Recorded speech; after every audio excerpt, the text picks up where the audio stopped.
Hello అండి, అందరికీ నమస్కారం. Welcome to Mounika చిత్రలోకం. తిరుమలలో గర్భాలయం గడపకి కులశేఖర్ పడి అని ఎందుకంటారో మీకు తెలుసా? అసలు ఈ కులశేఖరుడు ఎవరు? శ్రీనివాసుడు కులశేఖరుడిని ఎల్లప్పుడూ ఆయన చెంత ఎందుకు పెట్టుకున్నారు? ఒకానొక సమయంలో కట్టెలు తెంచుకున్న ఆగ్రహావేశాలతో ఆ మహావీరుడు గుర్రాన్ని ఎక్కి సముద్రం వైపుకు పరుగులు పెడుతున్నాడు. సముద్రం ఎంతటి భయంకరమైందో ప్రత్యేకంగా చెప్పాల్సిన అవసరం లేదు కదా. వీరుణ్ణి, వీర సైనికుల్ని, పడవల్ని సైతం మింగేస్తుంది. కానీ దైవానుగ్రహం కలిగిన ఈ వీరుణ్ణి ఎవరు ఆపగలరు? ఎవరు అతన్ని కాపాడగలరు? పరిగెడుతున్న గుర్రపు కాళ్ళు ఆ సముద్రపు కెరటాలను తాకే.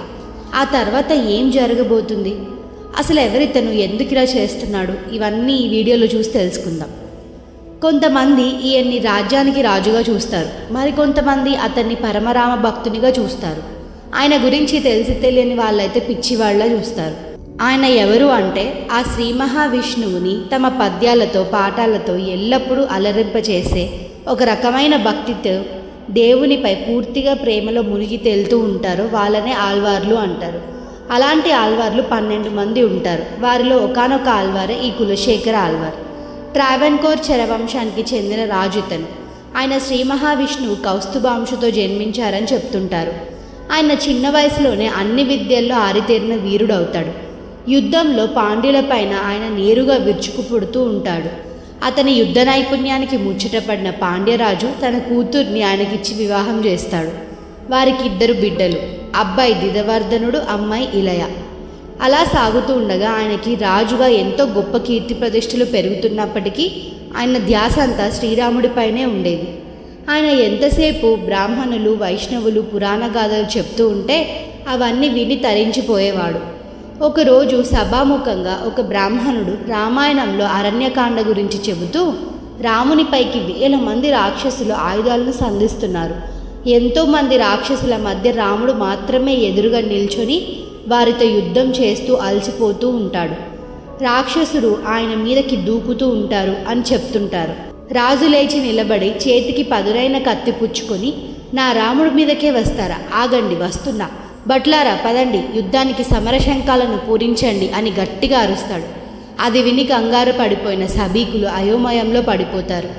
ఎంత చెప్పినా ఆయన వినకపోయేసరికి మంత్రి, అయ్యా శాంతించండి, ఇప్పుడే వర్తమానం అందింది.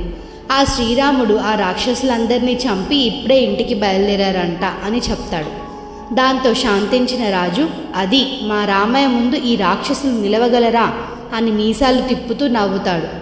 గండం తప్పిందని అనుకొని ఇక మీదట పురాణాలు చెప్పేటప్పుడు రాజుగారిని ఆవేశపరిచే రామాయణ భాగాలు చెప్పకూడదని నిర్ణయించుకుంటారు.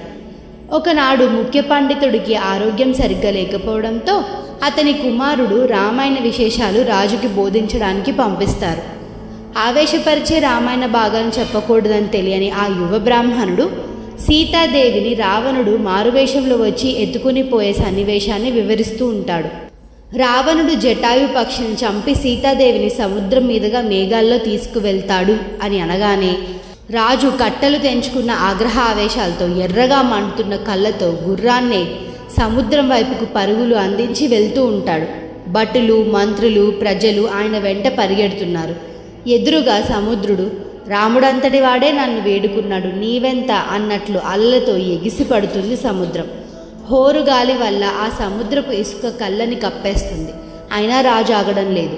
ప్రజలందరూ ఆయన మీద ఉన్న ప్రేమతో ప్రభు ఆగండి అని ఆయన వెంట పరిగెడుతున్నారు. రాజు సముద్రుని చేరుకుంటాడు. ఇక ఆయన పని అయిపోయినట్లే అని అనుకుని అందరూ కళ్ళార్పకుండా చూస్తూ ఆగిపోయారు. అందులో ఒక అతను, స్వామి నీ భక్తుని నీవే కాపాడాలి అని అనగానే ఆకాశంలో పెలపలా విరుచుకున్న శబ్దాలతో సీతాదేవి సమేత రామచంద్రుడు ప్రత్యక్షమవుతాడు. మెడ వరకు మునిగి ఉన్న రాజుకి చేయి అందించి పైకి లేపుతారు.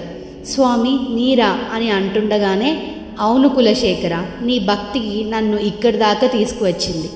ఆ రావణుణ్ణి వధించి తిరిగి సీతాదేవిని తీసుకొని వచ్చాను చూడు.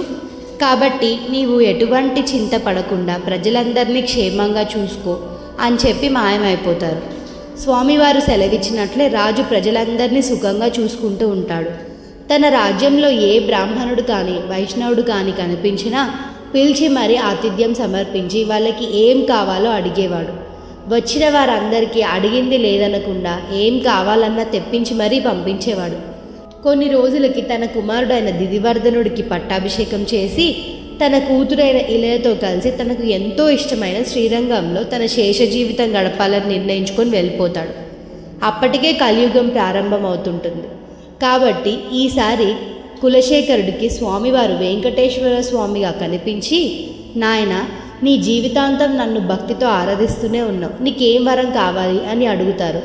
అందుకు కులశేఖరుడు, స్వామి, నీ దర్శన భాగ్యానికి మించిన కోరిక ఏముంటుంది, నాకు మిమ్మల్ని చూసుకుంటూనే ఉండాలి అని అనిపిస్తూ ఉంటుంది.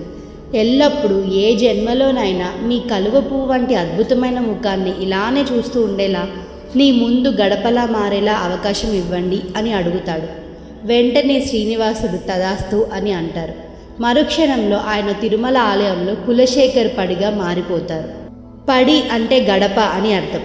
ఇంట్లోనైనా గుళ్ళో అయినా గడపలను తొక్కకూడదని అందుకే అంటుంటారు. ఎందరో మహానుభావులు గడపలో ఉంటారు కాబట్టి ఈ విషయాలు తెలిసిన చాలామంది గడపకు నమస్కారం చేసుకొని మరీ వెళ్తూ ఉంటారు. ఇది కులశేఖర ఆళ్వార్ గురించి అద్భుతమైన గాథ. గడపని ఎందుకు ఆరాధిస్తారో కూడా ఈ వీడియో చూసి తెలుసుకున్నారు అనుకుంటున్నాను. ఈ వీడియో నచ్చినట్లయితే అందరికీ షేర్ చేయండి. అలాగే మా ఛానల్ని సబ్స్క్రైబ్ చేయండి. Thank you for support. Please subscribe.